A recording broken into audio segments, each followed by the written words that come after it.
with us 3 of the 13 surviving Navajo code talkers of World War II. First, we have Fleming Begay. Fleming Begay is 97 years old, the old veteran of World War II. He survived the Battle of Tarawa.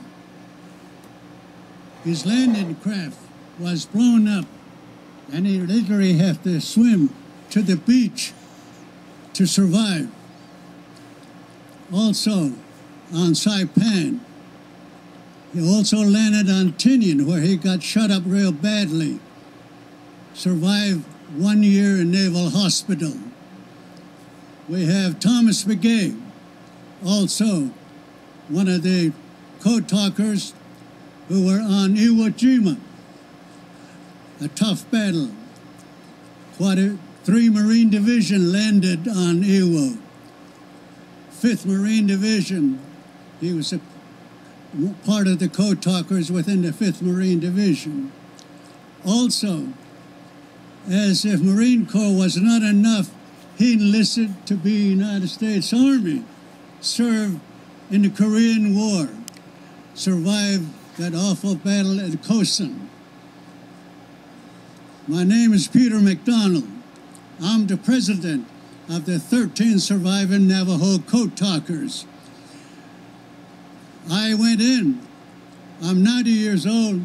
I went in when I was 15 years old in early 1944. I was with the 1st Marine Brigade on Guam and then went on to North China with 6th Marine Division to get those Japanese in northern China to surrender. They didn't want to surrender, but it took 1st Marine Division, 6th Marine Division to get them to surrender. Eventually, we had a separate treaty ceremony in Tsingtao, China, October 25th, 1945. Navajo code talkers.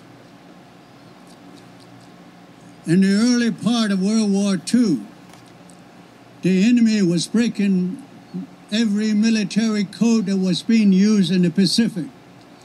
This created a huge problem for strategizing against the enemy. Eventually, a suggestion was made in early 1942, February 42 essentially, to use Navajo language as a code.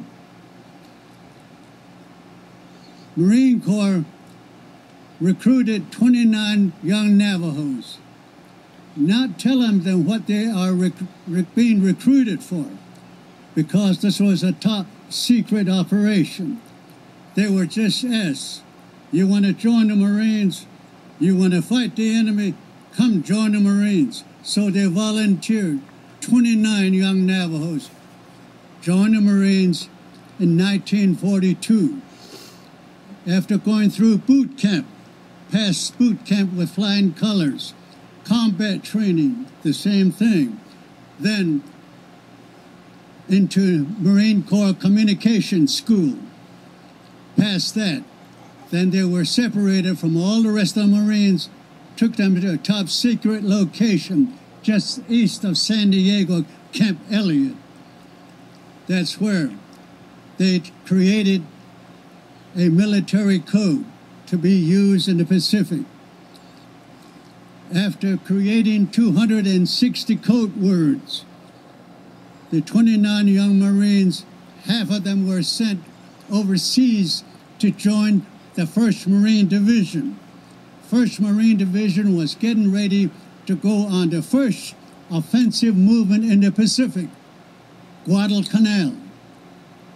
On August 7, 1942, 75 years ago, 1st Marine Division hit the beach on the beaches of Guadalcanal with 15 Navajo code talkers.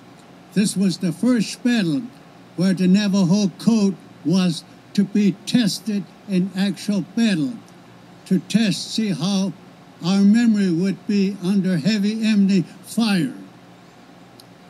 Well, 3 weeks after the landing, General Vandegrift, commander of the 1st Marine Division, sent word back to the United States saying, "This Navajo code is terrific."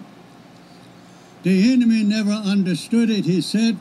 "We don't understand it either, but it works. Send us some more Navajos." So, that opened up the gate for the United States Marine Corps San Diego to start recruiting more and more Navajos, using the same tactics. You want to fight, you want to join the Marines, you want to wear this beautiful blue uniform, come join the Marines. So we all volunteered. That's how he went in, that's how he went in, that's how I went in. Boot camp, combat training, communication school. Then we all get separated, go to that special top secret Navajo code school to learn the code. Initially 260 code words, all subject to memory only.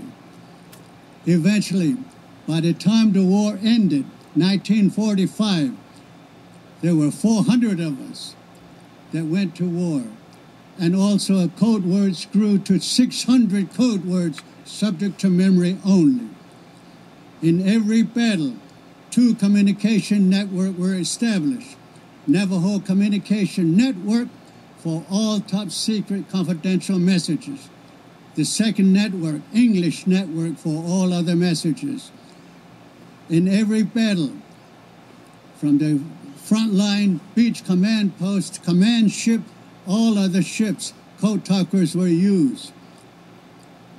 On the island of Iwo,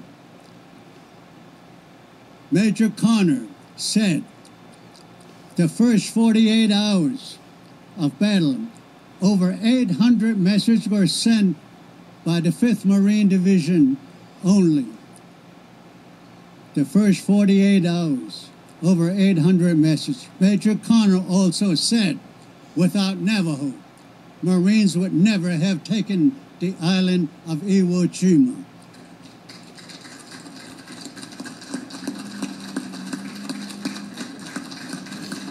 It's a good story.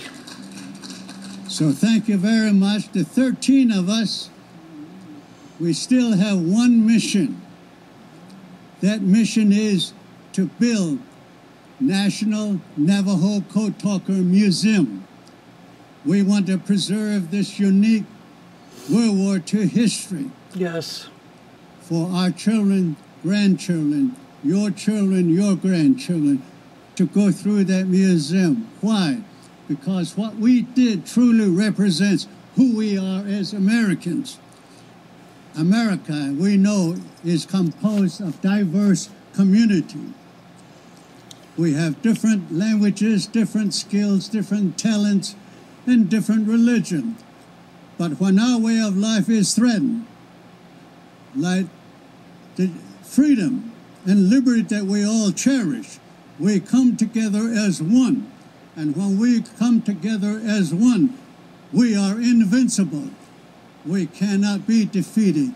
That's why we need this National Navajo Code Talker Museum, so that our children, the future generation, can go through that museum and learn why America is so strong. Thank you very much.